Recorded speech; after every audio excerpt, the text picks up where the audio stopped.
ಓಂ ಶ್ರೀ ಸದ್ಗುರು ಸಾಯಿನಾಥಾಯ ನಮಃ. ಸರ್ವಶಕ್ತನಾದ ಪರಮಾತ್ಮನ ಎದುರು ನಾವು ಮೂಲಮಾನವರು. ಅವನ ಆಟದ ಮುಂದೆ ನಾವು ಸೋತು ಗೆಲ್ತೇವೆ.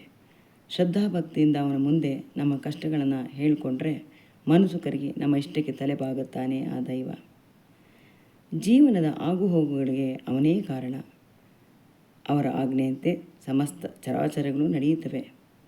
ಅವನು ಮನಸ್ಸು ಮಾಡಿದ್ರೆ ಹುಲ್ಲು ಕಡ್ಡಿಯನ್ನು ಮರವಾಗಿ ಪರಿವರ್ತಿಸಬಲ್ಲರು, ಗುಡ್ಡನ ಬೆಟ್ಟವಾಗಿಸಬಲ್ಲರು. ಜೀವನ ಶೈಲಿ ಅವರು ಹಾಕಿದ ನಿಯಮದಂತೆಯೇ ನಡೆಯುತ್ತೆ. ನಾನು ನನ್ನ ಗೆಳತಿ ಇಬ್ಬರು ಬಾಬನ ದರ್ಶನ ಪಡೆಯೋದಕ್ಕೆ ಅಂತ ಶಿರ್ಡಿಗೆ ಹೋದ್ವಿ.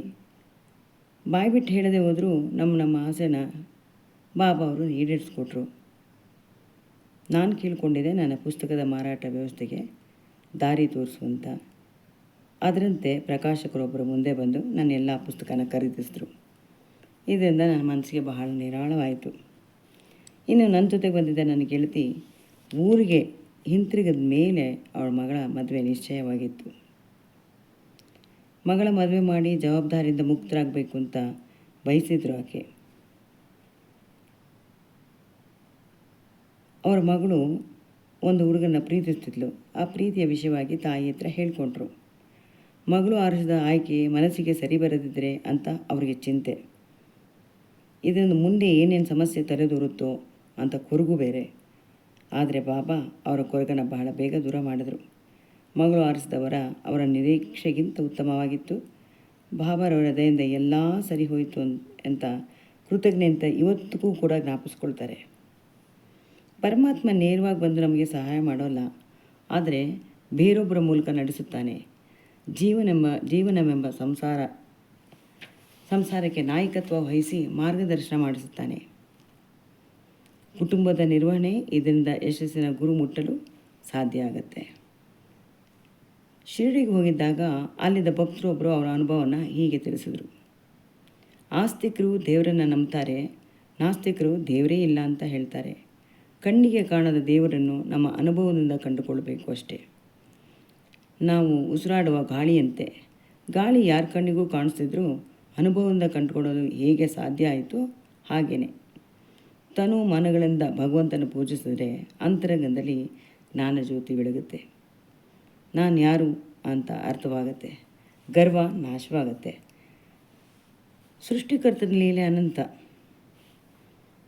ಇನ್ನೊಂದು, ಬೆಂಗಳೂರು ನಿವಾಸಿಯಾದ ಆಕೆ ಬಾಬಾನವರ ಪರಮ ಭಕ್ತರು.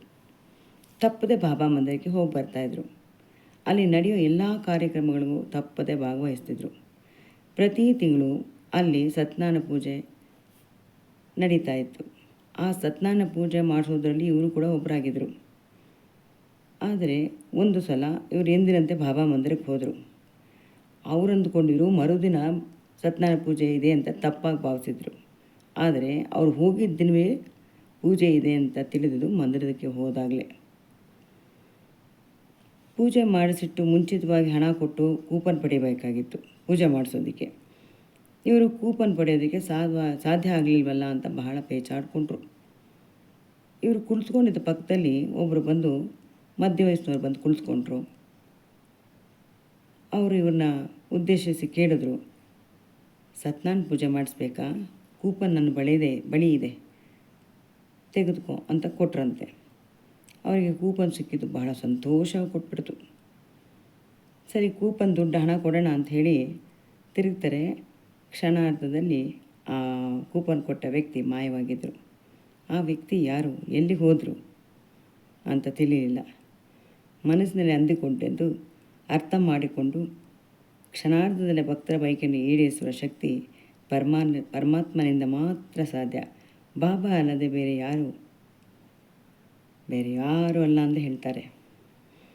ಈ ಘಟನೆ ಬರೆಯುವಾಗ ನನಗೊಂಥರ ಒಂದು ಅನುಭವ ನೆನಪಿಗೆ ಬರ್ತಾಯಿದೆ. ಹಿಂದಿನ ದಿನ ನಾವು ರೈಲಿನಲ್ಲಿ ಪ್ರಯಾಣ ಮಾಡ್ತಾಯಿದ್ವಿ. ತಾಯಿ, ಮಗಳು, ಮೊಮ್ಮಗಳು ನಮ್ಮೊಂದಿಗೆ ಇದ್ದರು. ಬುಕ್ಕಿಂಗ್ ತಡವಾಗಿ ಮಾಡಿಸಿದ್ರಿಂದ ಸ್ಲೀಪರ್ ಕೋಚ್ನಲ್ಲಿ ಅವರಿಗೆ ಜಾಗ ಸಿಕ್ಕಲಿಲ್ಲ. ಕುಳಿತುಕೊಂಡೇ ರಾತ್ರಿ ಕಳಿಬೇಕಾಗಿತ್ತು. ಅವರ ಮಗಳಿಗೆ ಧೈರ್ಯ ಜಾಸ್ತಿ. ಬಾಬಾ ಖಂಡಿತ ಅನುಕೂಲ ಮಾಡಿಕೊಡ್ತಾರೆ ಅಂತ. ನಾವು ಕುಳಿತಿದ್ದ ಬೋಗಿಯಲ್ಲಿ ಬೇರೆ ಇನ್ನೊಬ್ಬರು ಬರೋರಿದ್ದರು. ಎಷ್ಟು ಹೊತ್ತಾದರೂ ಅವರು ಬರಲೇ ಇಲ್ಲ. ಸರಿ, ಅವ್ರು ಬರೋವರೆಗೂ ಮಲಗಿರೋಣ, ಬಂದಮೇಲೆ ನೋಡೋಣ ಅಂಥೇಳಿ ತಾಯಿ ಮೊಮ್ಮಗಳಿಬ್ಬರು ಮಲ್ಕೊಂಡ್ರು. ರಾತ್ರಿ ಪೂರ್ತಿ ಆ ಜಾಗದಲ್ಲಿ ಮಲಗೋದಕ್ಕೆ ಯಾರೂ ಬರಲೇ ಇಲ್ಲ. ಮರುದಿನ ಬೆಳಗ್ಗೆ ಬಂದರು. ಸ್ನೇಹಿತರೆಲ್ಲ ಬೇರೆ ಬೇರೆ ಬೋಗಿಲಿದ್ರಂತೆ. ಅವರೊಡನೆ ಹರಟುತ್ತಾ ಹಾಗೆ ಕಾಲ ಕಳೆದರು. ಇದೇ ಅಲ್ವೇ ದೈವ ಸಂಕಲ್ಪ ಅನ್ನೋದು. ಪ್ರೀತಿಯಿಂದ ತನ್ನೆಡೆಗೆ ಕರೆಸಿಕೊಳ್ಳುವ ಬಾಬಾ ಯಾರಿಗೂ ಯಾವ ರೀತಿ ತೊಂದರೆ ಆಗದಂತೆ ನೋಡಿಕೊಳ್ಳುತ್ತಾರೆ.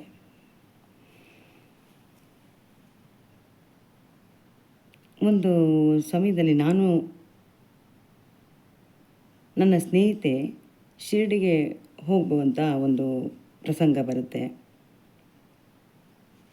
ನನ್ನ ಗೆಳತಿ, ಆಕೆಯ ಗೆಳತಿ ಇಬ್ಬರು ಪೂನಾದಲ್ಲಿ ನಡೆಯುವ ಮದುವೆಗೆ ಹೊರಟಿದ್ದಾರೆ. ಪೂನಾದಲ್ಲಿ ಮದುವೆ ಮುಗಿಸ್ಕೊಂಡು ಶಿರಡಿ ನೋಡ್ಕೊಂಡು, ಪಂಡ್ರಾಪುರ ಮತ್ತು ಶಿರಡಿ ನೋಡ್ಕೊಂಡು ಬರೋದು ಅಂತ ಅವರು ನಿಶ್ಚಯ ಮಾಡಿಕೊಂಡಿದ್ರು. ಅದರಂತೆ ಶಿರಡಿಗೆ ಹೋದರು. ಮೊದಲು ಸಲ ಹೋಗ್ತಾ ಇರೋದ್ರಿಂದ ಅವರಿಗೆ ಯಾತ್ರಾ ಸ್ಥಳದಲ್ಲಿ ಅನುಕೂಲ ಅನಾನುಕೂಲದ ಬಗ್ಗೆ ತಿಳಿದಿರಲಿಲ್ಲ. ಆದರೆ ನನ್ನ ಸ್ನೇಹಿತೆಗೆ ಎಲ್ಲ ತಿಳಿದಿತ್ತು. ಶಿರಡಿಗೆ ಹೋಗಿ ಬಂದ ಅನುಭವ ಇತ್ತು. ಚಿಕ್ಕ ವಯಸ್ಸಿನಿಂದಲೇ ಬಾಬಾ ಭಕ್ತರಾಗಿದ್ದ ಅವರಿಗೆ ಯಾವ ರೀತಿ ಆತಂಕವನ್ನು ಇಟ್ಟುಕೊಳ್ಳದೆ ನೆಮ್ಮದಿಯಾಗಿದ್ದರು. ಶಿರಡಿಗೆ ಸೇರಿದ ಕೂಡಲೇ ಬಾಬಾ ಮಂದಿರಕ್ಕೆ ಹೋಗೋಣ, ನಂತರ ಕೋಣೆಯನ್ನು ಹುಡುಕಿಕೊಳ್ಳೋಣ ಅಂತ ನನ್ನ ಸ್ನೇಹಿತೆ ಹೇಳಿದಾಗ ಇವರು ಸ್ವಲ್ಪ ಮುಜುಗರ ಆಗುತ್ತೆ. ಸ್ನಾನ ಮಾಡಿ ಮಂದಿರಕ್ಕೆ ಹೋಗೋಣ ಅಂತ ಹೇಳ್ತಾರೆ. ಆದರೆ ಆಕೆ ಒಪ್ಪಲಿಲ್ಲ. ಮೊದಲು ಬಾಬಾ ದರ್ಶನ ಮಾಡೋಣ, ನಂತರ ಕೋಣೆ ಹುಡುಕಿದ್ರಾಯ್ತು ಅಂತ ಹೇಳಿದ್ರು. ಯಾಕೆ ಸುಮ್ಮನೆ ನಾವು ಹಿಂಗೆ ಅಂದ್ಕೊಳ್ಳೋದು, ಬಾಬಾ ಅವ್ರು ನಮಗೆ ವಸತಿನ ಹುಡುಕೊಡ್ತಾರೆ ಬನ್ನಿ ಅಂತ ಕರೆದ್ರು. ನೆಮ್ಮದಿಯಾಗಿ ಬಾಬಾ ದರ್ಶನ ಮೊದಲು ಮಾಡಿ ಬರೋಣ ಅಂತ ಹೇಳಿದ್ರು. ಗೆಳತಿ ಇಷ್ಟು ಒತ್ತಾಯ ಮಾಡಿದ್ಮೇಲೆ ಇಬ್ಬರು ಮಂದಿರಕ್ಕೆ ಹೋದರು. ಬಾಬನ ದರ್ಶನ ಮಾಡಿದ್ರು. ದರ್ಶನ ಪಡೆದು ಹೊರಗಡೆ ಬರಬೇಕಾದ್ರೆ ಒಬ್ಬರು ವ್ಯಕ್ತಿ ನಿಂತ್ಕೊಂಡಿದ್ರು. ನಿಮಗೆ ಇಳಿದುಕೊಳ್ಳಲು ಕೋಣೆ ಬೇಕಾಗಿದೆಯಾ ಅಂತ ಕೇಳಿದ್ರು. ಇವರು ಹೌದು ಬೇಕಾಗಿದೆ ಅಂದರು. ಬನ್ನಿ ನನ್ನ ಜೊತೆ ಅಂತ ಕರೆದುಕೊಂಡು ಹೋದರು. ನನ್ನ ಸ್ನೇಹಿತೆಗೆ ಏನೋ ಸಂಶಯ, ಯಾರೋ ಅಪರಿಚಿತರು ಬಂದೆವು, ತಕ್ಷಣ ಬಂದು ಕರೆದ್ರು ಅಂತ ತಕ್ಷಣ ಹೋಗ್ತಿದ್ದೀವಲ್ಲ ಅಂತ. ಆದರೆ ನನ್ನ ಗೆಳತಿಗೆ ತುಂಬ ಧೈರ್ಯ. ಬಾಬಾ ಇರುವಾಗ ಹೆದರುವಂಥ ಅವಶ್ಯಕತೆ ಇಲ್ಲ ಅಂತ ಹೇಳಿದ್ರು. ಜೊತೆಯಲ್ಲಿ ಬಂದ ವ್ಯಕ್ತಿ ವಸತಿ ತೋರಿಸಿ ಹೊರಟು ಹೋದ್ರಂತೆ. ಹಣ ಕೊಡೋಣ ಅಂತ ತಿರುಗಿ ನೋಡಿದ್ರೆ ಎಲ್ಲಿ ಮಾಯ. ನಂಬಿದ ದೈವ ಎಂದು ಕೈ ಬಿಡೋದಿಲ್ಲ ಅನ್ನೋಕ್ಕೆ ಇದು ಒಂದು ಸಾಕ್ಷಿ ಅಲ್ವೇ. ಜೈ ಶ್ರೀ ಸಾಯಿ ಪ್ರಣಾಮ್.